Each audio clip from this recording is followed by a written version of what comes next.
This video all about how to fix Facebook professional mode option not showing. So go to your Facebook app. Now tap on your Facebook profile icon from the top right corner. Tap on your Facebook profile bar. Now click on three dot. See, there is no professional mode.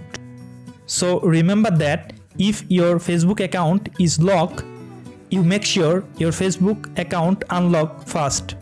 You need to unlock your Facebook ID. Tap on unlock profile and click on unlock. Now confirm unlock your profile. Then again tap on three dot.